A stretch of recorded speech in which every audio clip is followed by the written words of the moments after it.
오늘 말씀은 베드로전서 3장 6절인데요. 이제 1절부터 6절 그동안 계속 보아왔는데 마무리를 지으려고 합니다. 그래서 1절부터 6절까지 봉독은 하겠습니다.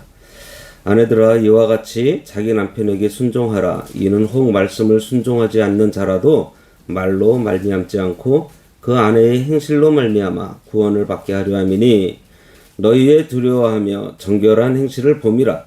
너희의 단장은 머리를 꾸미고 금을 차고 아름다운 옷을 입는 외모로 하지 말고, 오직 마음에 숨은 사람을 온유하고 안정한 심령에 썩지 아니할 것으로 하라. 이는 하나님 앞에 값진 것이니라.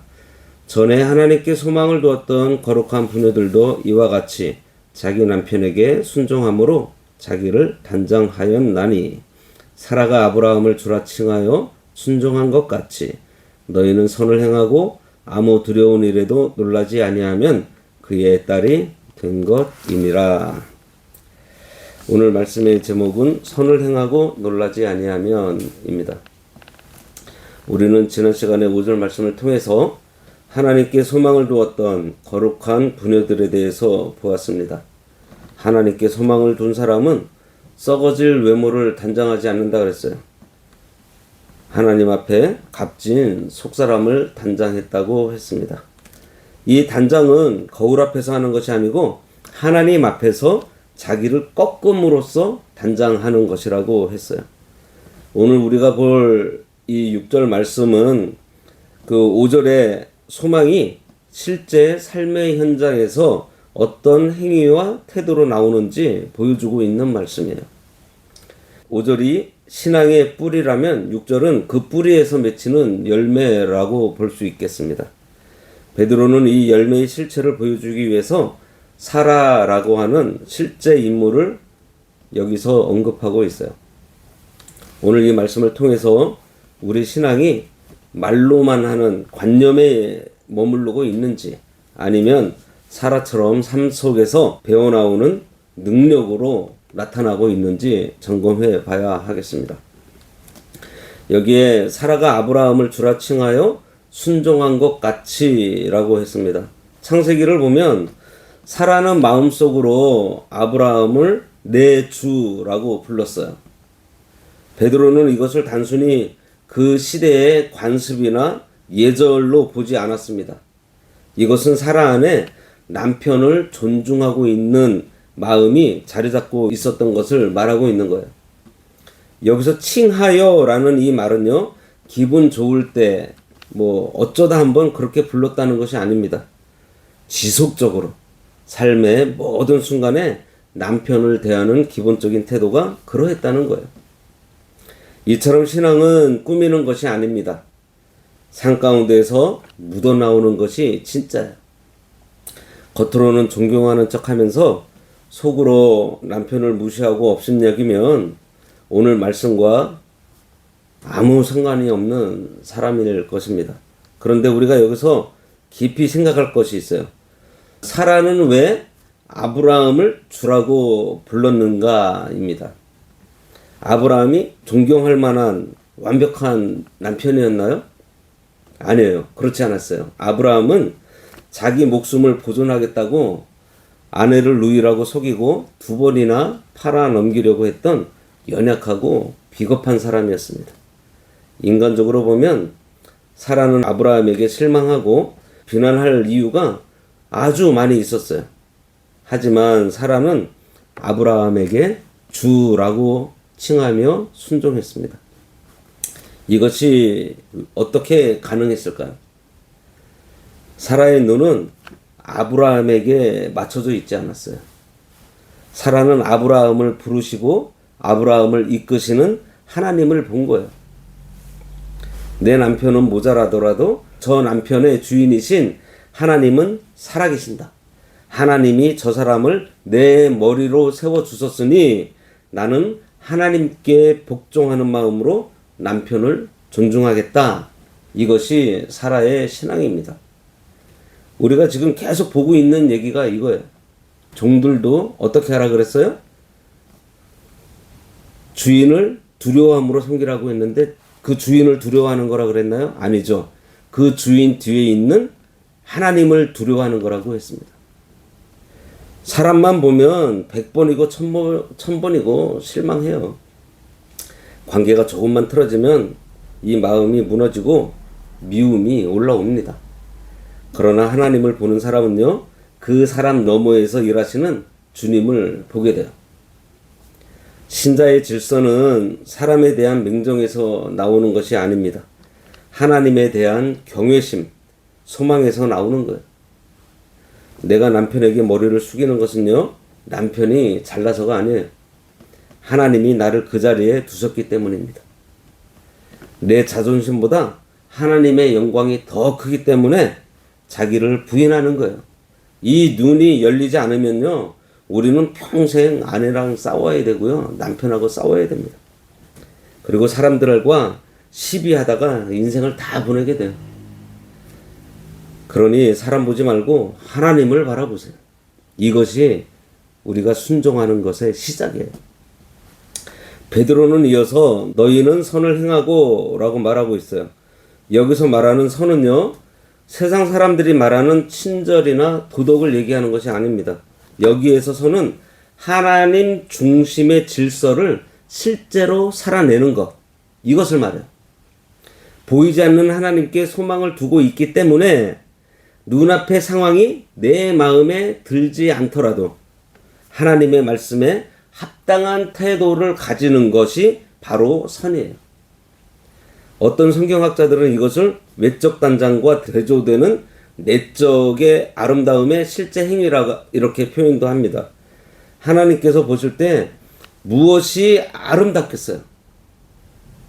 이 금반지 낀 손이 아니라 억울한 일을 당해도 하나님 생각하면서 자기 입술을 지키고 화가 나는 순간에도 온유함과 안정한 심령으로 인내하는 그 행위가 하나님께서 보실 때 가장 값진 선이라는 거예요. 선을 행한다는 것은요, 내 감정을 따라 반응하지 않는다는 뜻입니다. 남편이 나에게 잘해주면 나도 잘해주고, 남편이 나를 괴롭게 하면 나도 똑같이 악으로 갚는 것은 세상의 방식이에요. 그것은 죽은 행실입니다. 살아있는 믿음은요, 상대방의 상태와 상관없이 나는 하나님 앞에 서 있는 사람으로서 내 도리를 다하는 것입니다. 상대방이 어떻게 하든지 나는 하나님이 주신 자리를 지키겠다는 결단이 선이에요. 그러니 우리의 감정에 절대 속으시면 안 돼요. 믿음은 기분대로 행하는 것이 아니라 말씀대로 행하는 것입니다. 하나님을 의식하면서 행하는 그 한 걸음 한 걸음이 진짜 선이라는 거예요. 여기에 또 보면 아무 두려운 일에도 놀라지 아니하면 이라고 했습니다. 이 말씀은 굉장히 현실적이에요. 성경은 우리 인생에 두려운 일이 없을 것이라고 속이지 않아요. 오히려 두려운 일이 있다고 확실하게 말씀해주고 있어요. 놀랄 만한 일이 실제로 있고 우리를 위축시키는 상황이 분명히 존재한다는 것을 성경 말씀에서는 인정하고 있습니다. 사라의 인생 보세요. 남편 잘못 만나서 이방 왕의 궁전으로 끌려가던 그날, 그 마음이 얼마나 두려웠겠습니까? 또 불신 남편을 둔 아내들에게는요, 가정 안에서의 핍박, 그리고 그 동네 사회적인 조롱이 얼마나 무겁게 다가왔겠어요. 그러나 하나님께서 말씀하십니다. 놀라지 아니하면. 여기서 놀라지 않는다는 것은요, 감정이 전혀 없는 목속이 되라는 뜻이 아닙니다. 두려운 상황 가운데에서도요, 침착함과 용기를 가지라는 거예요. 이것은 두려운 일이 닥쳤을 때 신앙의 방향을 잃지 않는 상태를 말하고 있어요. 풍랑이 일어서 배가 흔들릴 수는 있지만 키를 잡은 손이 하나님을 향해 있으면요, 그 배는 뒤집어지지 않아요. 불신 남편이 선을 방해하거나 세상이 우리를 위협하더라도요, 그 순간 눈앞의 위기보다 하나님을 더 크게 보는 태도를 잃지 말라는 것입니다. 우리를 놀라게 하는 일은요, 인생에 끊임없이 찾아와요. 물질의 문제, 자식의 문제, 질병의 문제가 우리 마음을 낚아채서 하나님을 보는 눈을 흐리게 만듭니다. 그럴 때 무엇을 보나요? 대낮에도 그 담을 더듬는 맹인처럼 우리가 이사야서에서 봤죠? 세상 수단을 더듬고 있지는 않는지. 사라는 그렇지 않았다는 거예요. 사라는 눈앞에 아브라함이 자기를 지켜줄 수 없다는 것을 알았을 때요. 그럴 때일수록 더 깊이 하나님을 바라봤던 거예요. 보이는 문제 너머에 계신 하나님, 그 하나님을 보는 눈, 흔들리는 상황 속에서도 말씀의 길을 붙드는 그 담력, 그것이 바로 사라의 믿음이었어요. 담대함은요, 내 배짱에서 나오는 것이 아니고요, 하나님께 둔 그 소망에서 나오게 되어 있습니다. 베드로는 결론적으로 말합니다. 그의 딸이 된 것이니라. 이것은 혈통을 말하는 것이 아니에요. 사라의 믿음의 계열에 속했다는 뜻입니다. 사라가 하나님께 소망을 두고 순종과 평정을 지켰던 것처럼 오늘 우리들도 같은 믿음의 결단을 가진다면 우리는 사라의 영적 후손이에요. 이것은 단순히 어떤 여성상에 대한 칭찬이 아닙니다. 언약의 역사 속에서 믿음이 계승된다는 선언이에요. 우리는 누구의 딸입니까? 세상 풍조를 따라 흔들리는 세상의 딸인가요? 아니면 사라처럼 하나님께 소망을 고정하고 자기를 단장하는 믿음의 딸인가요? 이제 1절부터 6절까지의 말씀 전체적으로 한번 돌아보려고 합니다. 하나님은 우리에게 가정을 주셨고요. 그 안에서 관계의 질서를 주셨습니다. 이 질서를 지키는 것은 여자가 남자보다 열등해서가 아니에요. 하나님이 세우신 질서에 복종함으로 하나님을 경외하는 법을 배우게 하시는 것입니다. 말로 전도하려 하지 말고 행실로 복음을 증언하라고 했어요.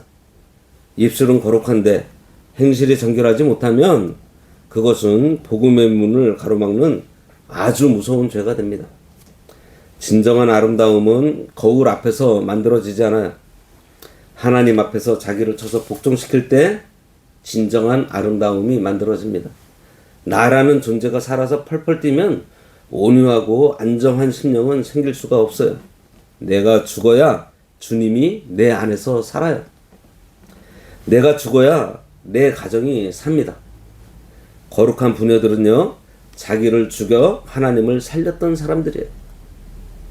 그들은 남편의 완전함 때문에 견딘 것이 아니고 하나님이 살아계신 것을 믿었기 때문에 견딘 것입니다. 그래서 그들의 아름다움은요, 하나님을 바라는 신앙 속에서 형성된 향기였던 거예요. 오늘 이 말씀 앞에서 우리는 두려움 앞에서 무엇을 먼저 보고 있는지, 놀랄 만한 일이 생겼을 때 내 시선은 어디에 머물고 있는지 한번 돌아봐야 합니다.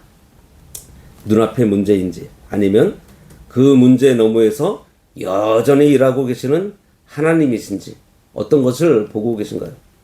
믿음은 머리로 동의하는 논리가 아니에요. 실제 삶의 긴장 속에서 하나님을 먼저 보는 능력입니다. 하나님을 보는 눈이 열릴 때에 선은 따라오게 되어 있고요.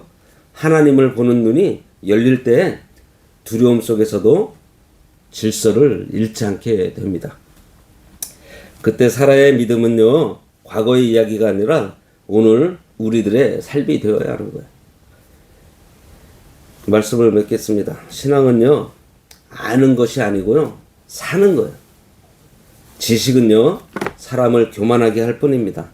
이사야 선지자처럼 우리가 맹인 같습니다 라고 자복하면서 하나님의 빛을 구해야 하겠습니다. 거칠에 목숨 거는 위선을 벗어버리고 하나님께만 소망을 두어 속사람을 보석처럼 단장해야 하겠습니다. 사람을 기대하지 말고 사람에게 소망 두면요, 실망과 원망만 생겨요. 오직 하나님만 바라보고 어떤 상황에서도 놀라지 않으면서 묵묵히 선을 행하는 우리 모두가 되어야 하겠습니다. 하나님은 오늘 우리가 사라의 발자취를 걷기를 원하고 계세요. 이만하면 됐다는 생각을 버리고요, 한 발 한 발 실제적인 순종의 자리로 나아가야 하겠습니다. 미운 사람을 용서하고 억울한 자리에서 침묵하고 오직 주님만 의지해야 합니다. 그때 어둠이 물러가고 하나님의 구원이 임하게 돼요. 하나님께 소망을 두어서 흔들리지 않는 믿음의 사람들, 사라의 믿음을 계승하는 진정한 거룩한 부녀들이 모두 되어야 하겠습니다. 기도하겠습니다. 하나님 아버지, 사라에게 주셨던 그 깊은 믿음의 평정심과 담력을 저희들에게도 허락해 주셔서 사람 너머에 계신 하나님을 보게 해 주시고 세상의 어떤 위협과 놀랄만한 일 앞에서도 우리 아버지의 더 크심을 믿고 흔들리지 않게 하여 주시옵소서.